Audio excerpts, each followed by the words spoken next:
Jadi kalau khusus untuk yang hepatitis virus misterius ini, ya karena penularannya lewat mulut, kita memang harus betul-betul menjaga segala sesuatu yang berhubungan dengan kontaminasi tadi. Pertama, ya sudah pasti urusan makanan dan minuman kita.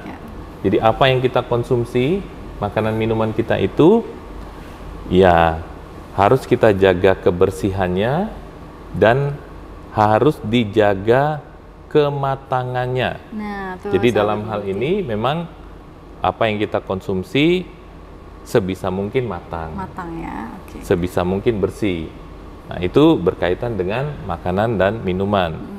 Yang kedua ya sudah pasti berhubungan dengan tempat makan minum kita. Jadi wadah makan minum itu, wadah makanan dan minuman kita itu pun memang harus senantiasa bersih. Jadi bahkan makanya ada anjuran bagi anak-anak yang makan bersama-sama, sebisa mungkin menggunakan alat makan sendiri. Dan yang ketiga yang sudah pasti, yang paling penting dan yang tetap tren dari masa COVID adalah menjaga tangan kita selalu bersih. Jadi rajin mencuci tangan, baik dengan air mengalir dan sabun atau dengan menggunakan hand sanitizer. Oke, berarti jadi itu itulah jauh juga ya dari COVID kemarin ya dok ya, cara mencegahnya ya dok. Betul. Jadi itulah beberapa cara-cara penularan yang harus kita waspadai. Jadi betul-betul menjaga kebersihan.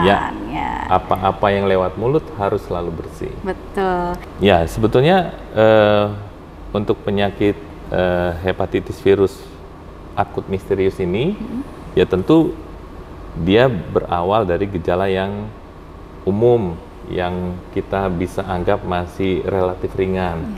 Yaitu tadi gejala awalnya yang berupa gejala-gejala gangguan pencernaan, betul, diare, mual muntah, sakit perut, ya, dengan demam yang tidak terlalu tinggi. Nah, kalau kondisi ini tidak tertangani dengan baik, dia akan berlanjut lagi, muncullah gejala-gejala gangguan fungsi hati atau gangguan fungsi liver. Nah, pada tahap ini ya sudah pasti yang paling utama akan tampak adalah gejala muncul tanda kuning di tubuh pasien yang diawali dari mata. Jadi mata jadi agak kekuningan yang kalau berlanjut menjadi menyeluruh ke kulit. Nah, jadi ya dari dulu kan orang-orang tua kita juga sudah sering mengistilahkan, oh kalau sakit liver itu kan sakit kuning. Sakit kuning, ya. Tanda kuning seperti itu. Nah, kalau dia berlanjut lagi, buang air kecil bisa jadi berwarna kecoklatan seperti teh, dan buang air besar jadi semakin pucat menyerupai dempul.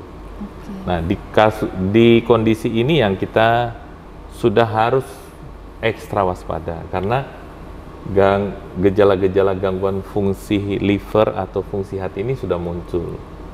Nah, tahap selanjutnya lagi, bila mana di kondisi ini tidak tertangani, masuklah ke tahap komplikasi. Nah, di tahap komplikasi inilah yang sudah resikonya terlalu tinggi lah. Komplikasinya terlalu berat.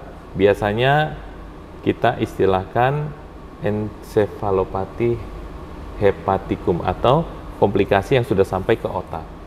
Nah, ini gejala yang paling utama, pasien biasanya sudah mengalami penurunan kesadaran.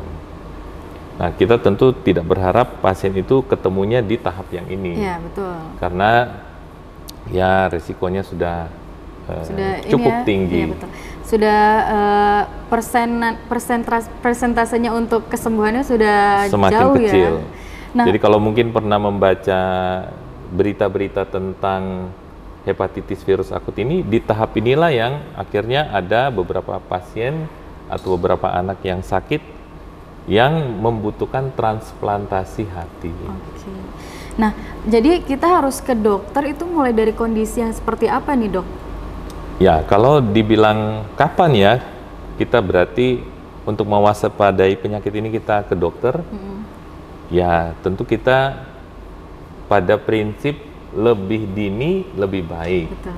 Jadi kalau karena gejala awalnya itu gangguan-gangguan pencernaan tadi, dan sekarang memang judulnya kan lagi KLB-nya, kejadian luar biasa terkait penyakit ini, ya kita sangat menyarankan bila mana anak-anak kita sudah muncul gejala-gejala gangguan pencernaan, ya tadi entah mual muntah, entah diare, entah sakit perut, yang mungkin kalau sudah diobati 1-2 hari kok responnya kurang memuaskan, segeralah berobat ke dokter, ke rumah sakit, ke tempat layanan kesehatan terdekat untuk mendapatkan pengobatan atau penanganan yang lebih optimal. Lebih tepat ya dok? Ya, supaya tidak berlanjut gitu. Iya, supaya tidak berbahaya juga ya untuk kesehatan anak kita.